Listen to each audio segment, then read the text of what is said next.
뇌성마비로 인해서 자신이 식사할 밥숟가락조차 제대로 들지 못하는 시인의 이 나라고 하는 이 고백, 공평하신 하나님을 경험하는 이 감사의 고백이 정말 우리가 부족할수록 더욱더 풍성하게 누리는 하나님의 역사하심이 아닌가 싶습니다.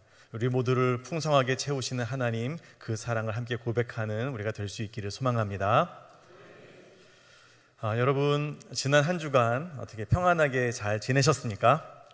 네, 표정 보니까 그러신 것 같습니다. 지난 주일에 우리가 전도 작정을 했잖아요. 몇 명이 작정되었을까요? 지금까지 통계로 총 150명을 작정을 했습니다.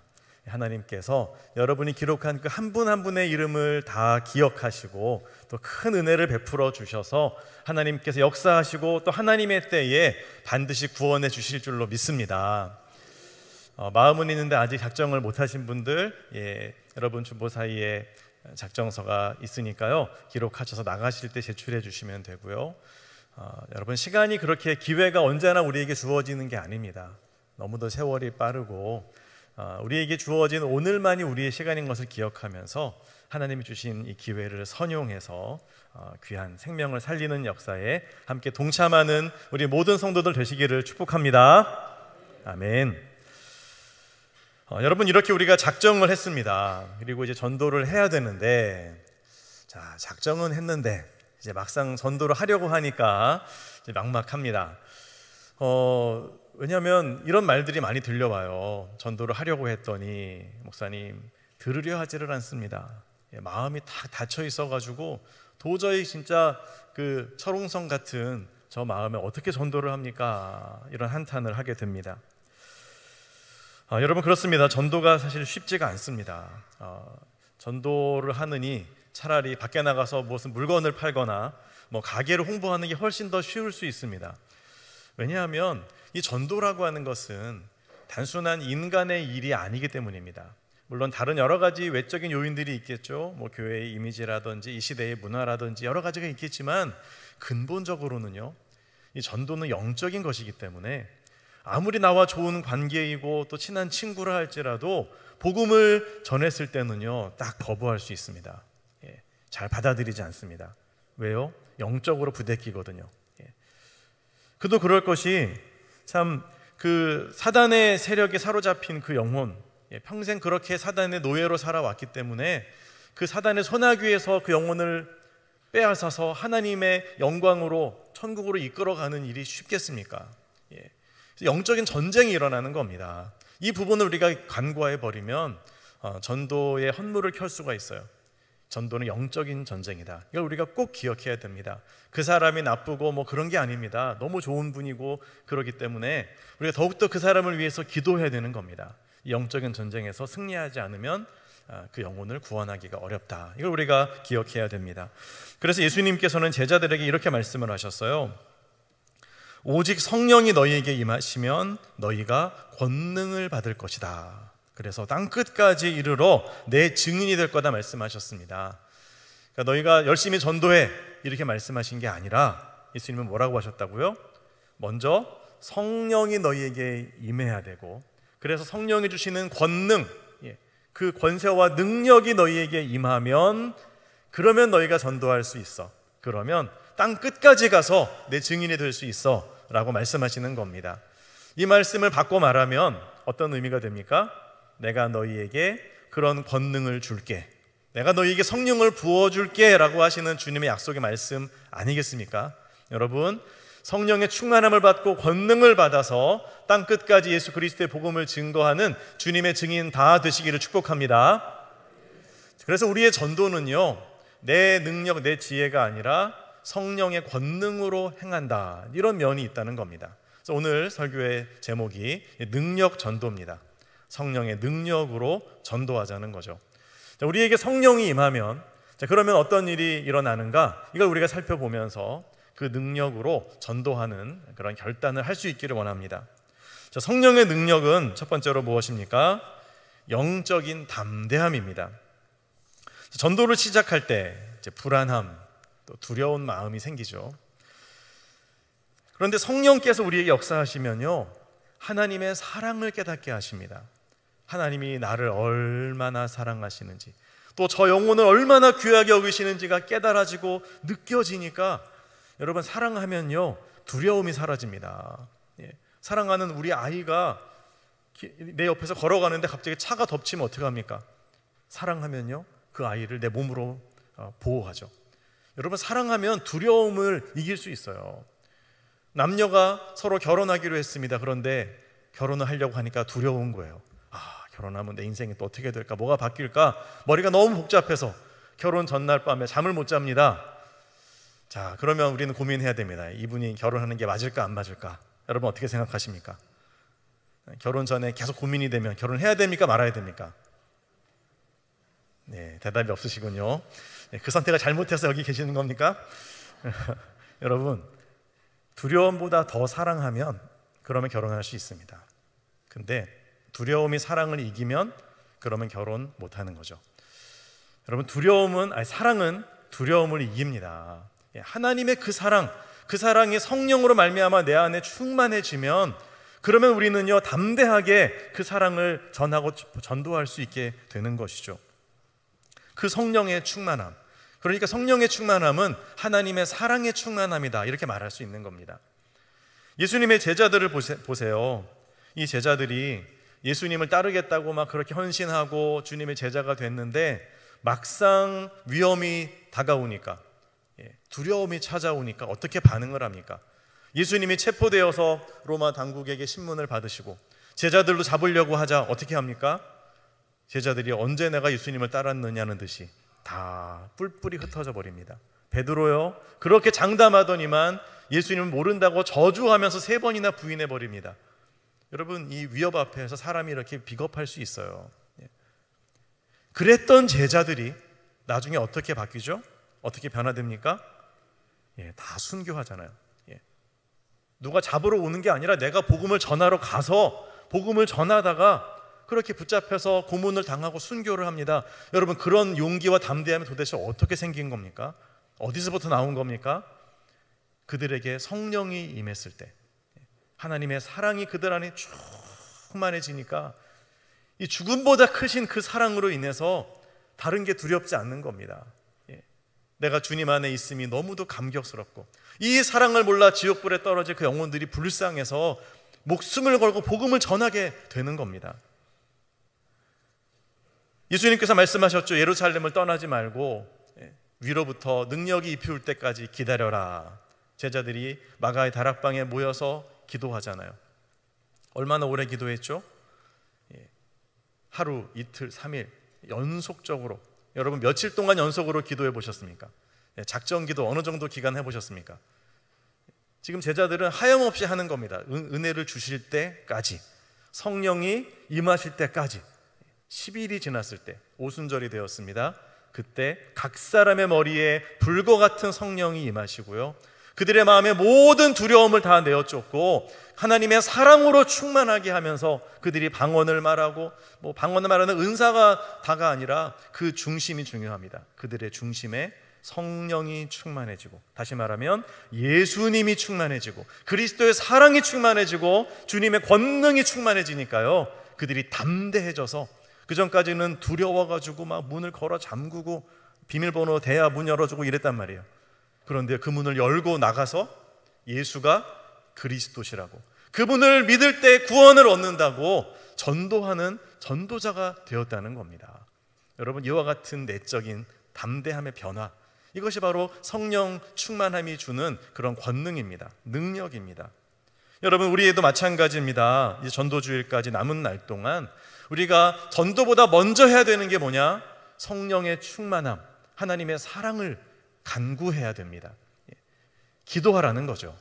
기도하고 은혜를 구할 때 주님께서 성령으로 오순절 마가의 다락방에 임하신 것처럼 여러분의 심령에 충만하게 임하셔서 강하고 담대하게 예수님만이 사랑이시고 예수님만이 구원의 길임을 전도하고 선포할 수 있는 여러분 되게 하실 줄로 믿습니다. 성령 충만해지면요, 전도하라고 말할 필요도 없어요. 그냥 내 안에서 지금 불이 일어나는데요, 이걸 전하지 않으면 내가 견딜 수가 없는데요. 왜요? 그 영혼들이 너무 불쌍하고 그들의 영혼에 하나님의 사랑이 너무도 강렬함을 그들을 향한 사랑이 큼을 깨닫기에 전도하게 되는 겁니다. 여러분, 이게 진짜 전도 아니겠어요? 여러분, 성령의 충만함, 이 충만함 속에서 우리의 인생을 허비하지 말고 정말 주님께서 원하시는 뜻을 이루는 우리가 될 수 있기를 원합니다. 우리가 지나간 자리가, 여러분이 지나간 그 인생의 뒷자리가 메마른 광야가 되면 어떻게 되겠습니까? 우리의 다음 세대가 아무도 하나님을 믿지 않고 그저 무신론자의 국가가 되어버리면 여러분, 우리가 인생을 제대로 산 겁니까? 우리의 자녀손들이 지금 그렇게 되고 있어요. 우리의 청소년, 우리의 초등학생들, 지금 미전도 종족의 퍼센트의 기독교 복음화율을 가지고 있고요. 부산은 훨씬 더 심합니다. 한 반에 교회 다니는 애가 한 명이 있을까 말까입니다. 여러분, 우리가 이대로 우리의 인생을 그냥 흘려 보내겠습니까? 복음을 전해야 됩니다. 우리의 다음 세대를 위해서 정말 우리의 인생을 걸고 기도해야 되고요. 성령 충만함을 받아야 되고요. 내가 무엇을 어떻게 해야 될지를 정말로 고민해야 됩니다. 여러분, 그렇지 않으면 하나님 없는 인생을 살게 되고요. 그 인생에 진정한 행복이 있을까요? 그 인생에 영생이 있을까요? 우리가 이걸 생각하면 진짜 밤에 잠이 안 와야 됩니다. 여러분, 성령의 충만함, 그 충만함이 시작임을 기억하면서 오늘 우리의 심령 가운데 하나님의 영광이 임하시기를 기도하고 마음을 활짝 주님께 여는 저와 여러분들 되시기를 축복합니다. 성령의 능력은 무엇입니까? 두 번째로 심령을 변화시키는 힘입니다. 성령은 전도하는 우리들의 마음만을 담대하게 하고 끝내는 것이 아니라 우리의 전도를 듣는 이들의 마음을 사랑으로 감동시키고요, 그다음에 그들의 영혼을 변화시키는 능력입니다. 이러한 변화의 능력을 경험했던 어떤 분이 이런 찬송의 가사를 적었습니다. 주 신실하심 놀라워 죄인의 마음 흔드네. 나 같은 죄인의 이 마음, 이 완악한 바로왕과 같은 이 굳어버린 내 마음을 뒤흔들어 변화시키시는 신실하신 하나님, 그 사랑 놀라워서 그 은혜를 고백하고 있습니다. 여러분, 하나님이 나 같은 죄인도 흔들어 바꾸셨다면 정말 믿지 않는 우리의 이웃들, 우리의 자녀손들의 마음 왜 못 바꾸시겠습니까? 여러분, 하나님의 성령의 능력 믿으시기를 바랍니다. 그러므로 이 능력을 우리가 신뢰하면서 기도하고 복음을 전하면 되는 겁니다. 이런 변화의 능력을 체험했던 사도 바울은 고린도전서 2장 4절에서 5절 말씀을 보면 이런 고백을 해요. 자, 바울이 이제 전도를 하잖아요. 이제 예수님을 믿고 복음을 전하는데, 자, 어떤 식으로 전도할 거냐 이거죠. 그때 바울은 이 자신의 전도의 어떤 그 핵심, 그 노하우, 그 가장 중심이 무엇인지를 밝히는데요. 이렇게 말합니다. 내 말과 내 전도함이 지혜에 권하는 말로 하지 않는다는 겁니다. 자, 사도 바울만큼 그 시대에 공부를 많이 한 사람도 많지 않을 거예요. 정말 공부를 많이 하고 책을 많이 읽고 또 똑똑한 분이에요. 얼마든지 말할 수 있어요. 얼마든지 논리적으로 설명할 수 있어요. 그들에게 접근해 갈 수 있어요. 그런데 거기에 의존하지 않겠다는 겁니다. 내 말, 내 언변. 왜냐하면 사람의 지혜로운 말이 마음을 바꿀 수 없고 영혼을 구원할 수 없음을 바울은 알고 있었기 때문입니다. 만약에 그랬다면 바울은 진작에 예수님을 믿었을 거예요. 그런데요, 자신의 지혜와 지식과 능력으로 오히려 기독교 예수님 믿는 사람들을 박해하고 죽이는 일에 앞장서지 않았습니까? 이 말로 사람이 온전해질 수가 없어요.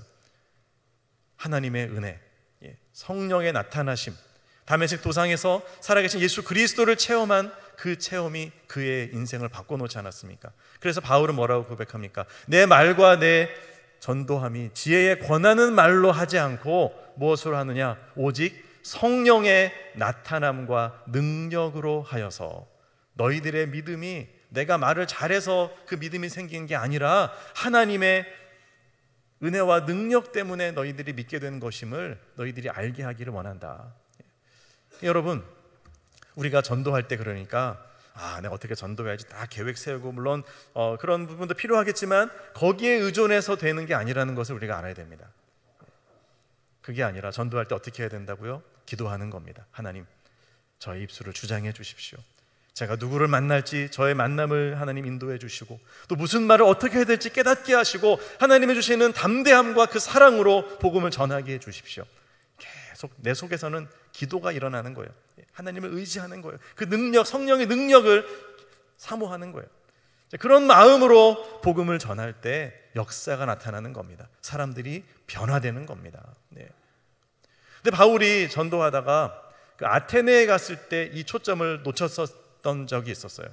아테네에 갔더니요, 5만 신들이 다 있고요, 어떻게 이들에게 복음을 전하지? 하나님이 누군지도 모르는 이들에게 어떻게 예수님을 전하지? 다 고민을 하는데 거기에 뭐가 있었습니까? 알지 못하는 신에게, 모든 신을 다 섬기다가 이제 우리가 혹시 모르는 신이 있으니까 그 신에게도 그 신도 섬겨야지 하고, 알지 못하는 신에게 분양하는 제단이 있는 걸 보고 거기서 딱 그것을 이제 힌트로 잡아가지고 바울이 전도하잖아요. 너희가 알지 못하는 신에게 분양하지 않느냐, 그 신이 하나님이다. 그러면서 하나님에 대해서는 얘기를 했는데 예수님까지 얘기를 못했어요. 그냥 회개하라 이렇게만 얘기를 한 거죠. 그랬더니요, 이 사람들이 좀 말 잘하네, 흥미 있네, 이런 반응은 보였는데 다른 지역하고는 전혀 달랐다는 겁니다. 복음을 받아들이고 또 성령으로 역사가 일어나는 이게 없었어요. 바울이 이 아단의 전도를 마치고 나서 정말 고민을 합니다. 내가 정말 잘못했다. 내 전도 방법 자체를 바꿔야 된다.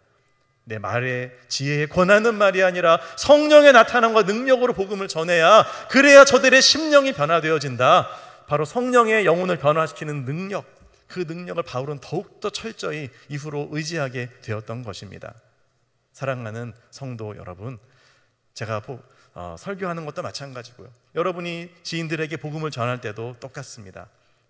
내 경험, 내 지식, 여러분 그것만이 아니라 가장 중요한 성령님의 역사하심을 기대하고, 그래서 미리 충분히 기도하고 주님을 의지하면서 하나님의 인도하심에 민감하게 반응하면서 그렇게 복음을 전하고 그들을 끝까지 사랑하고 또 품을 때에 하나님의 사랑이 그들의 마음을 감동시키고 변화시키는 놀라운 역사를 이루게 될 것을 여러분 믿으시기를 바랍니다. 그래서 바울은 뭐라고 말합니까? 고린도전서 3장 6절에서요, 나는 심었고 아볼로는 물을 주었으되 오직 하나님께서 자라나게 하셨다라고 말하죠. 전도의 결과는 하나님의 영역인 겁니다. 그럼 우리는 뭘 하면 될까요? 우리는 하나님의 자라게 하심을 기대하면서 우리가 해야 할 바를 다 하는 것이죠. 심는 일, 물 주는 일에 집중하고, 그리고 믿음의 순종을 하는 겁니다. 나의 의와 나의 계획이 아니라 하나님의 이끄심에 따라서 복음을 전하고 담대하게 나아가면, 그러면 주님이 일하시고 거두게 하시는 겁니다. 오늘 3부 예배 시간에 세례 입교가 있습니다. 21명의 우리 아이들 그리고 우리 어른들이 이제 어린이 세례가 2명이고요, 또 입교가 있고 또 세례가 있는데, 정말 예수님을 전혀 몰랐던 분들 가운데 불과 지난 몇 년 사이에 복음을 듣고 예수님을 믿게 돼서 세례받는 분들, 여러 분들이 계십니다. 정말 하나님의 은혜죠. 복음을 전하는 결과가 이렇게 아름답게 하나님의 역사하심을 우리는 봅니다. 자, 그 다음에 또 누가 계시냐면 이제 아동 세례, 이제 그 초등학생 나이가 된 이제 그 아이들도 또 아동 세례를 받고요. 자, 그 다음에 이제 입교가 있습니다. 입교는 어떤 분들이냐면 대부분이 유아 세례를 받은 이제 청소년들입니다. 아기 때, 갓난 아기 때 부모님의 신앙으로 유아 세례를 줘요. 애들이 신앙 고백을 못하는데 어떻게 세례를 줍니까? 그래서 부모님의 신앙을 체크하죠. 부모님이 세례를 안 받았으면 유아 세례를 못 드립니다. 부모님이 세례를 먼저 받으시고 서약을 합니다. 우리 아이를 믿음과 또 사랑으로, 신앙으로 양육하겠습니다. 그렇게 서약을 하죠. 자, 그리고 나서 부모님이 이 아이들을 위해서 무엇을 합니까? 다른 교육도 시키고 또 다른 것도 공급해 주시면 무엇보다도 아이들의 신앙을 서약한 대로 이루기 위해서 복음을 전하고 또 예수님을 아이들에게 설명해 주고 또 함께 예배하고 이렇게 교회 학교와 함께 협력해서 아이들을 양육합니다. 그랬더니요, 우리 아이들이 이제 입교를 하면서 그 문답하는 장로님들이 물었어요. 너희들은 왜 입교를 하니? 뭐 때문에 지금 이 자리에 와 있니? 물었더니요, 이 친구들이 뭐라고 대답하는지 아세요? 네, 이제는 제가 제 신앙을 저의 입술로 고백하고 싶어서 왔습니다. 저의 하나님을 제가 고백하려고 왔습니다. 이렇게 대답을 하더라고요. 와, 제가 감동을 했습니다. 그래, 그 핏덩이 같았던 어린 아기, 이 아기들에게 부모님이 정말 말씀을 잘 전해주고 그들을 사랑으로 양육하는 이런 신앙의 본을 보이고 또 그렇게 눈물로 씨앗을 뿌렸을 때 하나님이 자라게 하시는구나, 하나님이 이들에게 믿음을 주시는구나. 할렐루야. 여러분, 그러므로 우리가 해야 될 일은 우리가 해야 돼요. 복음을 전하고 또 믿음으로 양육하고 사랑으로 양육하는 이 일에 최선을 다할 때 하나님이 변화시키시고 또 그들의 신앙을 스스로 고백하게 하신다라는 것입니다. 여러분, 그러므로 내가 지금 당장 몇 명을 전도했느냐, 여러분, 이것보다요, 내가 지금 말씀에 순종해서 꾸준히 복음을 전하고 있느냐, 여러분, 여기에 초점을 두는 게 훨씬 더 중요하지 않겠습니까? 내가 정말로 이웃을 감동시키는 그 선교적인 삶을 살아가고 있는가, 아니면 나중심적으로 말하고 행동하고 오히려 예수님의 얼굴에 먹칠하는 삶을 살고 있는가. 우리가 이 부분에서 정말 복음을 전하는 삶, 선교적인 삶, 사랑을 베푸는 삶을 결단하는 매일매일이 중요하다라는 것입니다. 성령께서 능력으로 변화시키실 것을 믿으면서 지금 내게 맡겨주신 영혼들을 선교적으로 바라보는 겁니다. 그리고 10년이든 20년이든 포기하지 않고 끝까지 사랑하고 또 섬겨주고 기도하면서 축복할 때에, 하나님의 때에 반드시 구원의 역사가 일어나게 될 줄로 믿습니다. 사랑하는 성도 여러분, 그러므로 전도는 우리의 힘만으로 하는 것은 아닙니다. 성령께서 우리에게 담대함을 주셔야 하고 그리고 그 영혼을 변화시키셔야 합니다. 우리가 이것을 알기에 우리는 기도하는 겁니다. 성령의 충만함을 위해서 기도하고, 그리고 오늘 씨앗을 뿌리는 것입니다. 그렇게 할 때 하나님께서 이 시대 속에서 우리를 통해 반드시 역사하시고 구원의 영광을 이루어 주실 것입니다. 이 은혜를 함께 체험하며 기뻐하는 소정의 성도들 모두 되시기를 예수님의 이름으로 축원합니다. 기도하겠습니다. 사랑과 은혜가 풍성하신 하나님 아버지, 우리가 맡겨주신 전도의 사명을 감당하기를 원합니다. 먼저 우리에게 성령의 충만함을 허락하여 주셔서 우리의 지혜와 힘이 아닌 성령의 권능과 능력으로 복음을 전하게 하여 주시옵소서. 전도할 수 있는 담대함의 사랑을 주시고 또한 영혼을 변화시키는 성령의 능력으로 우리와 함께하여 주셔서 이 땅에 그리스도의 계절이 오게 하는 이 귀한 은혜 누리게 하여 주시옵소서. 예수님의 이름으로 기도하옵나이다. 아멘.